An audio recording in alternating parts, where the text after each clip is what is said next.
Olá, meu nome é Roberto Carlos Vieira e junto com a Letícia Voz, iremos apresentar sobre a análise da substituição das locomotivas a diesel por veículos leves sob trilhos na linha Sul Diesel do Sistema Metroviário de Recife. Contextualizar um pouco aqui sobre o tema. Ali, como a gente pode ver na figura, conforme teve o processo de urbanização e o crescimento da industrialização, as regiões metropolitanas elas ficaram cada vez mais desenvolvidas e com isso se tornou necessário que o sistema de transporte público se adaptasse ou acompanhasse esse desenvolvimento. E para as cidades manter essa evolução, surgiu a necessidade de inovar e ou modificar, modernizar esse sistema para ele ficar cada vez mais eficiente e atrativo.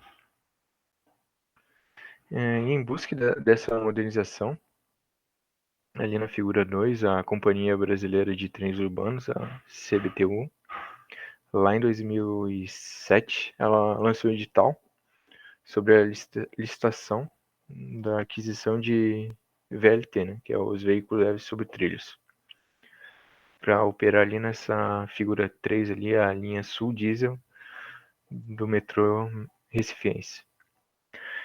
Esses veículos iriam substituir as antigas locomotivas que eles estavam usando, que é a movida diesel. E essa mudança, ela está inserida ali no projeto de modernização da linha Sul. É previsto no plano de aceleração do crescimento do governo federal, que é esse PEC, na figura 4. Mas o que seria esse PEC, né? Ele é um programa do governo, criado ali no mesmo ano de 2007. Ele tem uma visão assim, de longo prazo de aquecer e de impulsionar a modernização tecnológica e assim aquecer a economia, para fazer o país mais competitivo a nível mundial. Ele visa construir, recuperar, duplicar e adequar 42 mil quilômetros de estradas, 2.508 quilômetros de ferrovias e a ampliação de 20 aeroportos e 12 portos, e gerar mais de 12 mil megawatts e uma construção de quase 14 mil quilômetros de linha de transmissão. Construir também uma rede de água e esgoto para 22,5 milhões de residências, instalar 4 novas unidades petroquímicas ou de refino, construir mais de 4.500 quilômetros de gasodutos e instalar 42 usinas de biodiesel.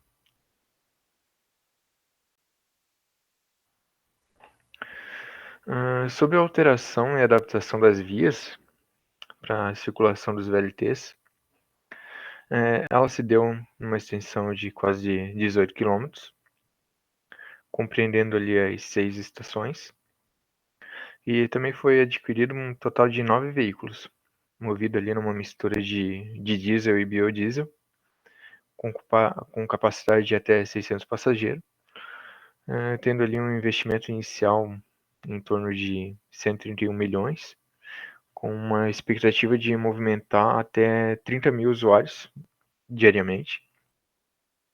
Um novo sistema ali teve início das operações em março de 2013. Ali na figura a gente pode ver ali no lado esquerdo o VLT e o lado direito as antigas locomotivas. Falar um pouco aqui sobre os veículos leves sobre trilhos, os VLT. Também pode ser chamado ali de metrô leve, metrô de superfície, bonde moderno, tramway. Ali depende da tecnologia aplicada e o local que está. O VLT ele é um modo de transporte ali com uma capacidade média ali, que opera sobre trilhos. Ele está ali no meio ali no intermédio ali de ônibus e um metrô pesado. As vantagens ali dos VLT é que ele proporciona uma maior segurança, uma rapidez, uma rapidez em questão de onde que ele está localizado, né? Se estiver num local muito urbano, ele tem que andar com baixa velocidade, mas em geral ele é rápido. Ele também tem a questão do conforto durante as viagens e tem uma suavidade ali na questão do movimento ali quando vai fazer as curvas. E ele possui a integração ali com os outros modais de transporte. Ele também ele também é capaz de vencer ali umas rampas com maior inclinação, além também de poder circular em diversos tipos de bitolas ali, né? Então, no Brasil tem diversos tipos de bitolas diferentes. Os veículos também possuem uma média de 30 anos de durabilidade. Sobre as desvantagens, é mais a questão da implementação, que possui um alto valor para ser implementado. E também tem que cuidar com a questão da prevenção dos acidentes, né? Como a gente pode ver ali no próximo slide. Daí que eu deixei também um vídeo explicando sobre o VLT. Sobre a área de estudo, o trecho está analisado ali entre o Cajueiro Seco, no município de Jaboatão, de Guararapes, e o Cabo de Santo Agostinho, com uma extensão de quase 18 km, e atende 6 estações, ali conforme a figura 3 ali do lado direito. O artigo também ele cita que houve um estudo sobre a área de implantação do sistema na vizinhança, proporcionando ali o risco de acidentes. Ali no artigo ele comenta que eles fizeram uma viagem ali nesse percurso ali da figura 3 e foi observado que ali perto dos trilhos tem várias habitações humildes, empresas, entre mais coisas, e que não tem ali uma questão de segurança, não tem uma estrutura ali para isolar entre essas situações ali das casas e empresas e a linha. E também as crianças, tem animais ali que ficam próximos dos trilhos, acabam brincando ali sobre eles também. E para evitar o acidente, é necessário ali um alerta sonoro, né? Uma buzina para alertar a proximidade do veículo. E também foi possível observar que tem muitos lixos em cima desses trilhos ao próximo, né? E alguns deles até em processo de queima, fazendo com que o VLT ali ele passe em baixa velocidade para não ter algum tipo de estrago. E também foi visto que não há um terminal de ônibus próximo, né? Assim, integrado no final da estação do VLT, prejudicando assim alguns usuários que gostariam de seguir viagem.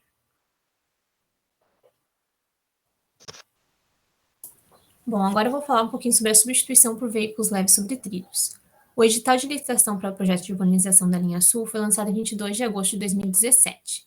Segundo o plano diretor de transporte urbano fornecido pela CBTU, essa intervenção era prioridade de implantação P0, o que significa que as obras tinham maior prioridade e são fundamentais para o atendimento da demanda. A empresa responsável pela fabricação dos novos VLTs é a empresa Bom Sinal Industrial Comércio, e ela é especialista em veículos movidos a diesel e a biodiesel. Os veículos atuais do trecho eles são o modelo Mobile 3. Sobre as características do novo VLT, ele é um trem de unidade hidráulica, ele é formado por 3 carros climatizados. Os 2 carros em ambas as extremidades eles são chamados de motor, onde ficam as 2 cabines, e o carro do meio é chamado de reboque. Esse carro ele pode se movimentar bidirecionalmente em uma via com bitola de até 1 metro. Cada carro tem capacidade para 200 passageiros, sendo 51 sentados, com uma média de 6 passageiros por metro quadrado. Então, ao todo, o veículo tem uma capacidade de 600 passageiros no veículo. E eles são movidos a óleo diesel e a biodiesel, como já foi dito anteriormente. Essa tabela aqui, ela apresenta algumas das características desse modelo Mobile 3, que é utilizado no trecho, entre eles o comprimento total de 55,88 metros e a velocidade máxima que ele consegue atingir é de 80 km por hora. Sobre o início da operação com os VLTs. Os primeiros testes experimentais iniciaram em 30 de junho de 2012, entre o trecho de Cajuazeiro Seco e Cabo, que é esse trecho em azul pontilhadinho ali na imagem. O funcionamento era no sábado, das 5 às 14.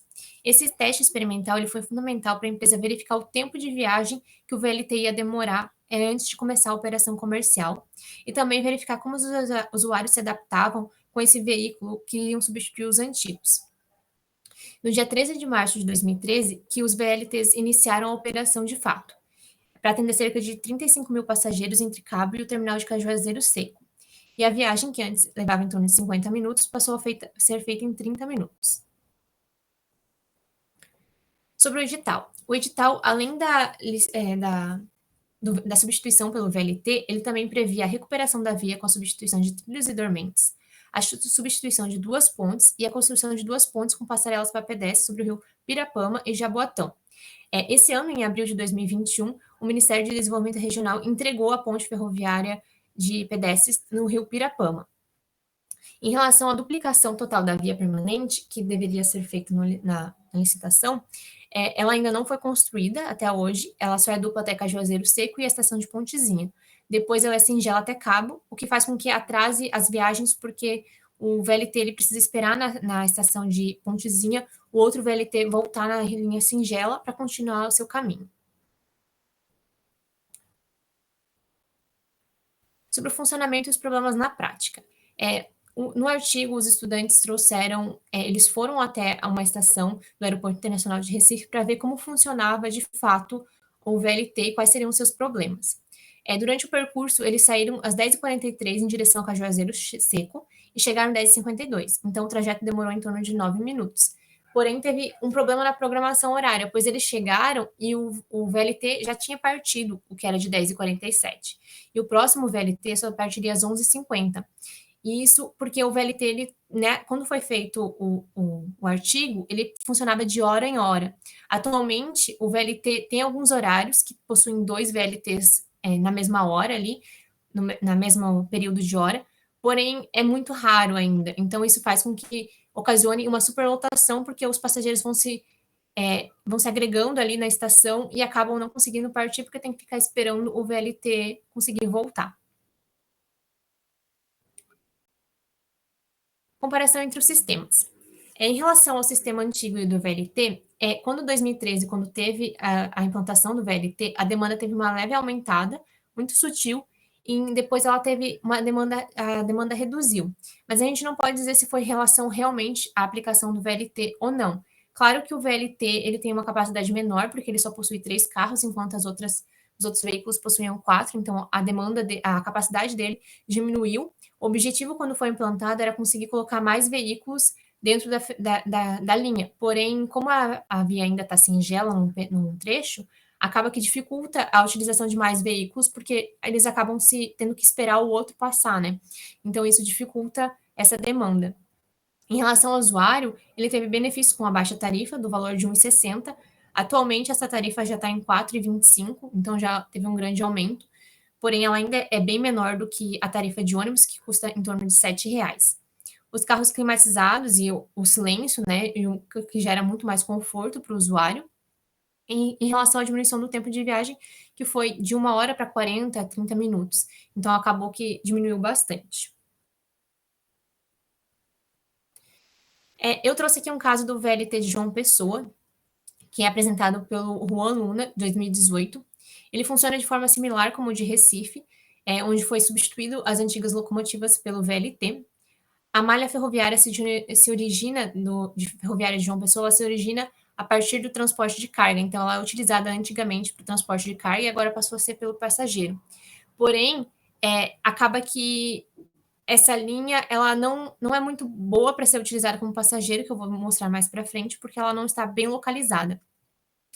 É uma linha não eletrificada, com extensão de 30 quilômetros, são 12 estações que transportam cerca de 7,5 mil passageiros.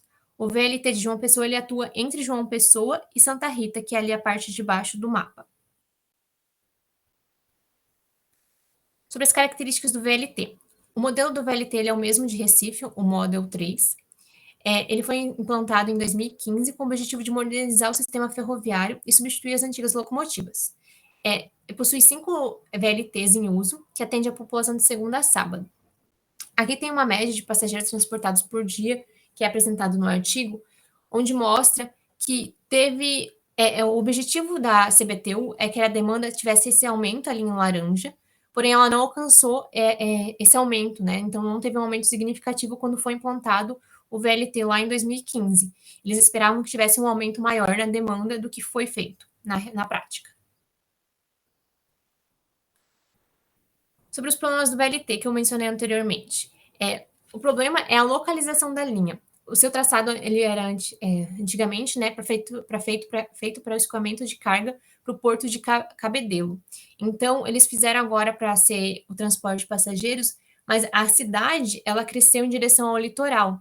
Então, acaba que os usuários que podem utilizar a linha são uma menor quantidade. Esses pontos em vermelhos representam, cada ponto representa 100 pessoas residentes. Então, a gente consegue observar que muitas pessoas acabam não conseguindo ser atendidas pela área da ferrovia.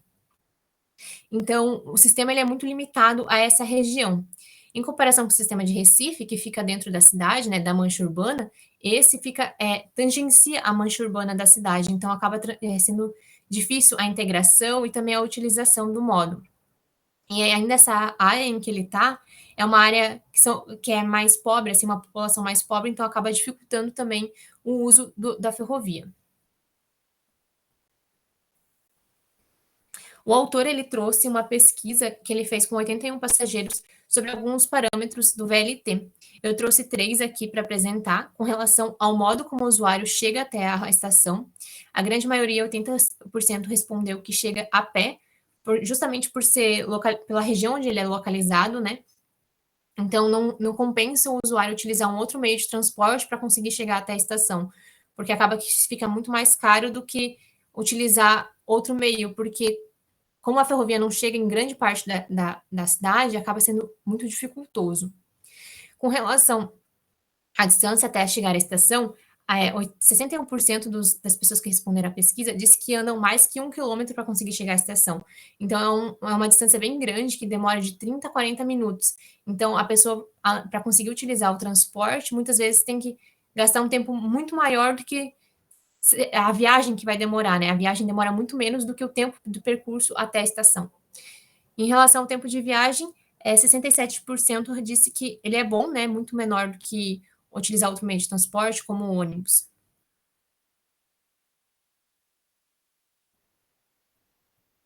Com relação às considerações finais. Para Recife, se fosse duplicado, né, fosse realmente feita a duplicação que está prevista na licitação, ia diminuir muito mais o tempo de viagem, porque não ia precisar ficar esperando lá na estação de Pontezinha para conseguir passar quando tiver vindo o outro VLT na linha singela, e também ia aumentar muito mais a demanda, né, porque ia conseguir transportar muito mais passageiros, colocando muito mais VLTs transitando ao mesmo tempo.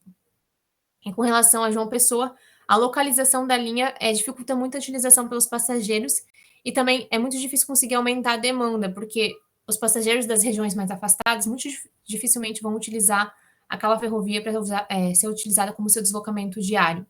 Mas o VLT ele traz muitos benefícios, como também a diminuição do ruído, o conforto, né, o